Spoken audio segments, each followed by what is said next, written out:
Head coach Stephanie White said today that Clark has been doing limited work with the team in practice, but is not yet participating in all the drills. You see her practicing here from today. She added that the team has plans for Clark, but they aren't going to be taking any chances with their superstar. A superstar deliberately sits out a critical game, and the reason isn't what you think. Caitlin Clark's shocking absence on the court wasn't an injury setback. It was a bombshell protest that immediately exposed a raw nerve within the WNBA. This bold move ripped open a deep, hidden scandal, revealing a league grappling with hypocrisy and a crisis of integrity no one saw coming.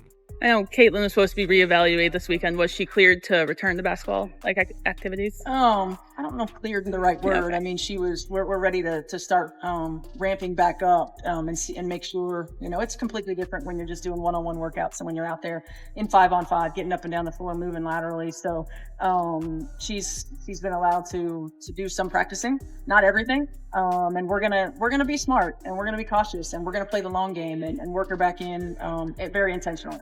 The controversy ignited during what was expected to be a standard WNBA clash between the Indiana Fever and Atlanta Dream on May 23, 2025.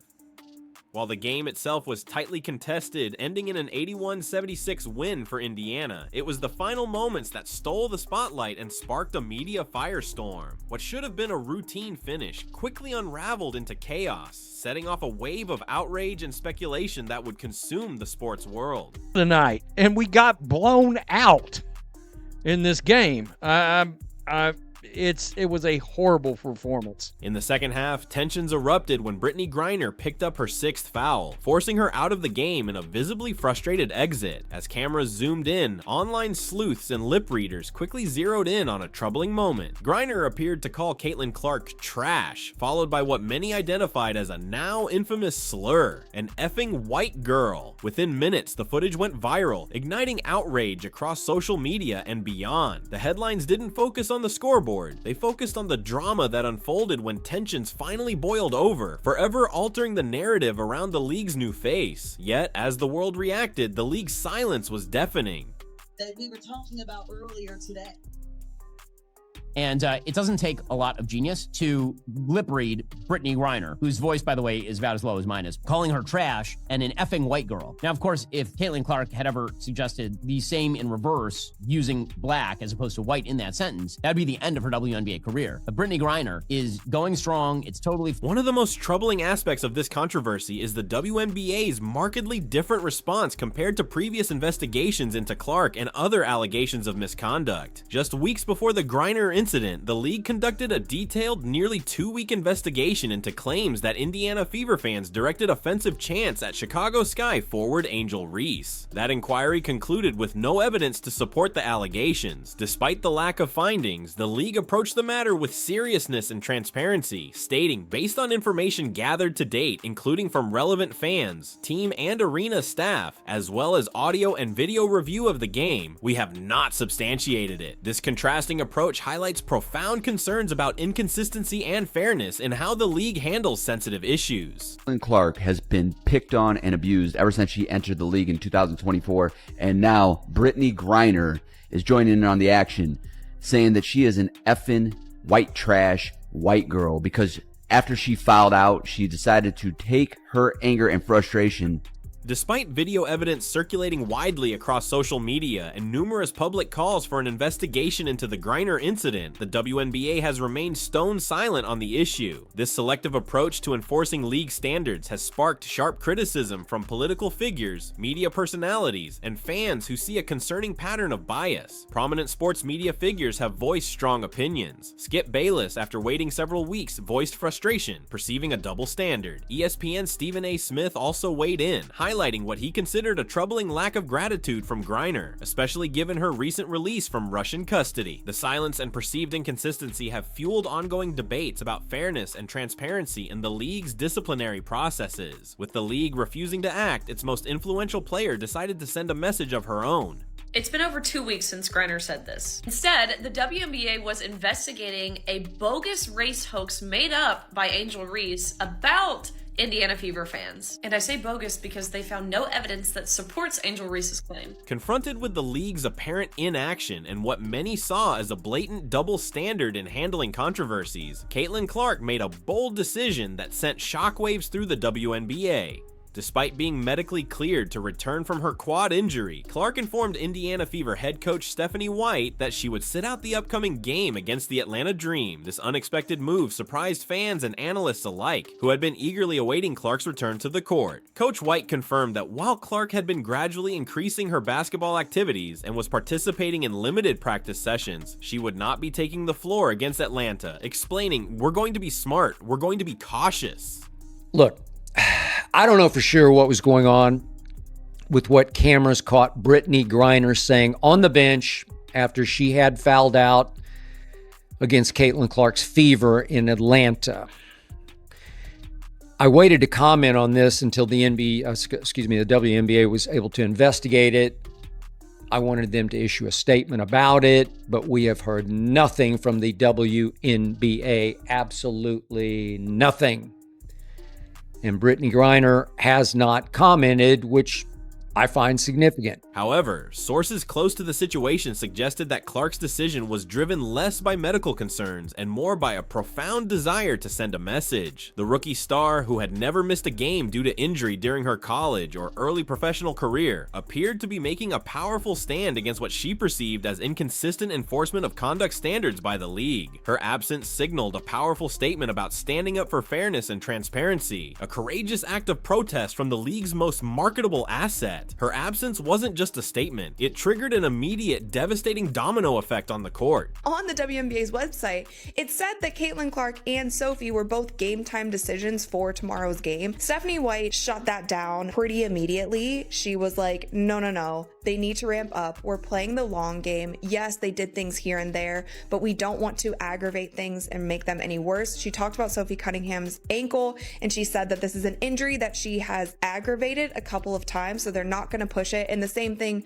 with Caitlin. She's like, we want to see them ramp up. There is a difference between obviously practicing and then being in those game time situations. So it seems like her mindset and the training staff's mindset is we are thinking of the long term when it comes to these two players. So we definitely will not see. The absence of Caitlin Clark was immediately felt by the Indiana Fever, delivering a heavy blow to the team's performance. Without their leading scorer and primary playmaker, Indiana struggled from the opening tip against a highly motivated Atlanta Dream squad that appeared energized by the controversy surrounding their center. The final score reflected the magnitude of the defeat: Atlanta Dream 77, Indiana Fever 58. This 19-point loss was more than just a setback. It exposed a severe offensive collapse and underscored how heavily the Fever relied on Clark's exceptional talent. The 58 points scored by Indiana marked their lowest offensive output since 2017 and represented the worst performance during Clark's tenure with the team. Since selecting Clark as the first overall pick, the Fever had competed in 51 games, including postseason contests, making this defeat particularly bitter. Statistical analysis underscored Clark's monumental impact. The team averaged 88.0 points per game with her on the floor, ranking second in the league during that period. They played pretty good in the first half. It was a tie game. It was 33-33. But they just fell apart in the third quarter because they're missing something. You know they're missing? Do you know what they're missing? I'll tell you who they're missing.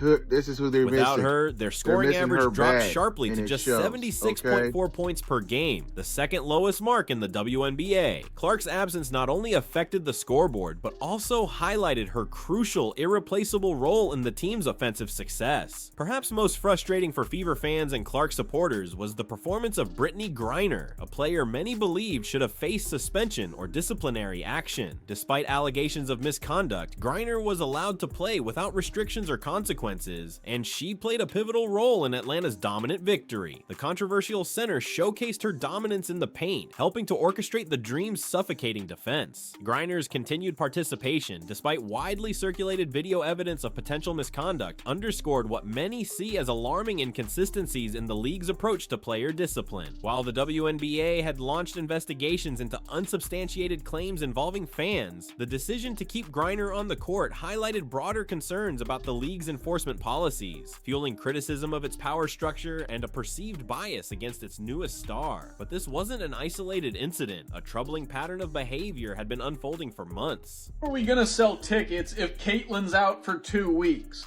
Can she just play on crutches? I'd rather watch that than Brittney Griner. I know Caitlyn's injured, but at least we have other stars in the league who people like to watch, like,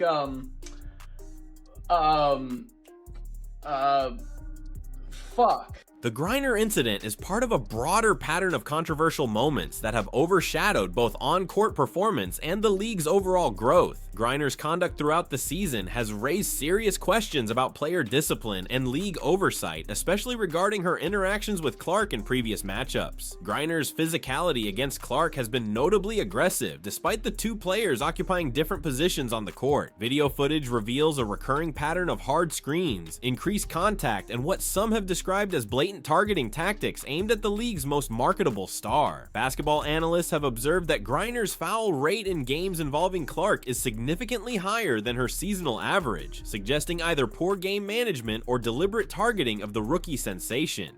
Caitlin Clark's injury is tanking WNBA ticket prices. The star Indiana Fever guard suffered a quad injury and is expected to miss at least 2 weeks.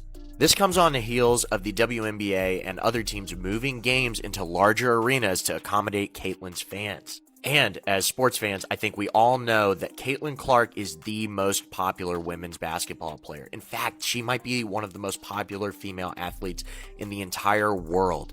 Ever since she burst into the national consciousness, women's basketball has experienced a rise in popularity. This troubling trend becomes even more concerning when considered alongside reports of a prior verbal altercation, indicating a sustained hostility toward Clark. Such behaviors not only threaten the integrity of the game, but also undermine Clark's transformative role in elevating women's professional basketball to new heights. These incidents highlight ongoing issues within the league's culture and leadership, raising the question, how can the WNBA claim to foster sportsmanship when its own stars appear to engage in such conduct with impunity? These on-court conflicts, however, exposed a far greater systemic vulnerability within the WNBA itself.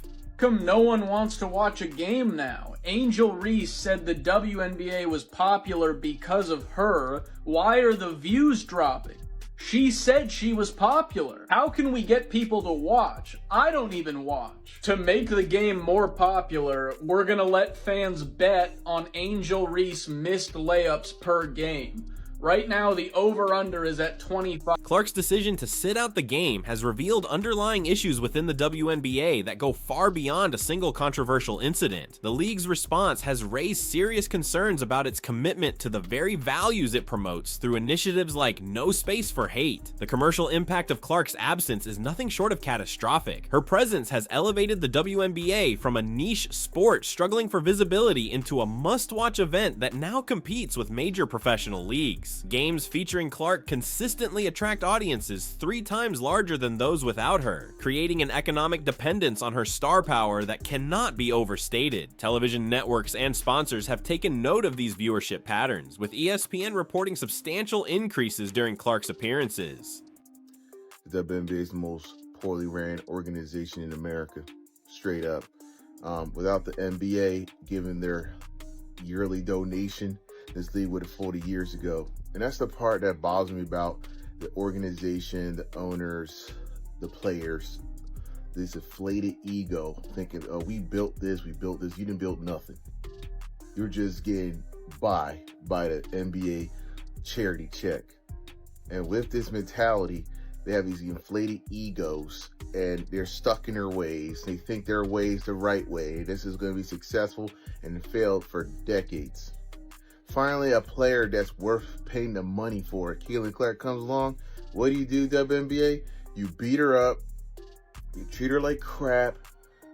Conversely, when she is injured or unavailable, viewership numbers decline sharply, exposing just how fragile the league's recent rise to mainstream relevance truly is. Clark's influence underscores her importance not just on the court, but as a critical, irreplaceable driver of the league's growth and financial stability. Her absence has highlighted the league's immense vulnerability and the urgent need for consistent, fair handling of league-wide issues. Some analysts have pointed out a troubling resentment toward Clark from certain established players and even league officials despite her transformative influence on the sport's popularity and growth. This suggests a deeply flawed power structure, where the very individual propelling the league forward faces internal resistance and a shocking lack of protection. The WNBA, often described as the most poorly run organization in America, relies heavily on the NBA's yearly donation to survive. This perceived dependence and an inflated ego among some has led to a stagnant mentality that now jeopardizes the league's future at its most critical moment. The league now stands at a precipice, facing a moment of truth that will define its future.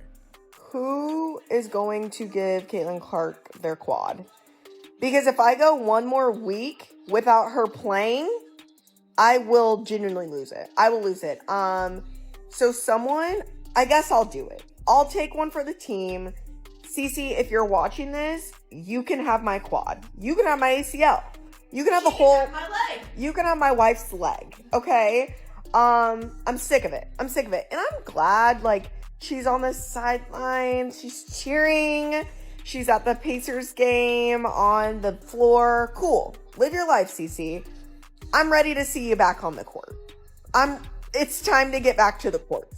The WNBA faces a pivotal moment that will influence its immediate trajectory and long-term reputation as a professional sports league. Its handling of the Brittney Griner controversy will communicate its core values, priorities, and dedication to fair, consistent enforcement of conduct policies. Growing evidence from video footage, expert reviews, political pressure, and relentless media scrutiny continues to highlight the urgency of a thorough investigation. The league must act swiftly to initiate a comprehensive inquiry that is as transparent and rigorous as previous investigations. This review should not only address the specific allegations of racial comments, but also scrutinize the broader pattern of aggressive physicality and conduct during interactions between key players and the league's most prominent star. Only through decisive, transparent action can the WNBA establish its commitment to fairness, accountability, and the safety of all players, regardless of their fame or marketability. Demonstrating such resolve is essential for maintaining trust among fans, players, and stakeholders, and for ensuring the league's integrity moving forward. Caitlin Clark's choice to abstain from participating in a game is about more than just a single athlete making a statement. It exposes deeper flaws within the WNBA's operational approach and its commitment to its core values. Her absence, coupled with the Fever's crushing defeat, underscores her significance to the league and highlights the real-world consequences of neglecting serious conduct issues. The image of Brittney Griner playing a pivotal role in Atlanta's commanding victory while facing no repercussions for alleged misconduct is likely to be remembered as a pivotal moment in WNBA history. It symbolizes the league's flawed disciplinary practices and lack of consistent accountability. The urgency for a thorough investigation is now more apparent than ever, as the league's credibility rests on how it handles these issues. Clark's act of bravery has forced the league to confront its own inconsistencies and double standards. The direction the WNBA chooses, whether to address these problems transparently or to continue with selective enforcement, will ultimately shape its reputation and legitimacy as a professional sports organization. The league's response in this critical moment will determine whether it can maintain trust and uphold the integrity expected of a premier professional sports league. The eyes of the basketball world, and indeed the broader sports landscape, are watching to see if the WNBA will rise to this challenge or be forever defined by its silence. 13 Kwame 2's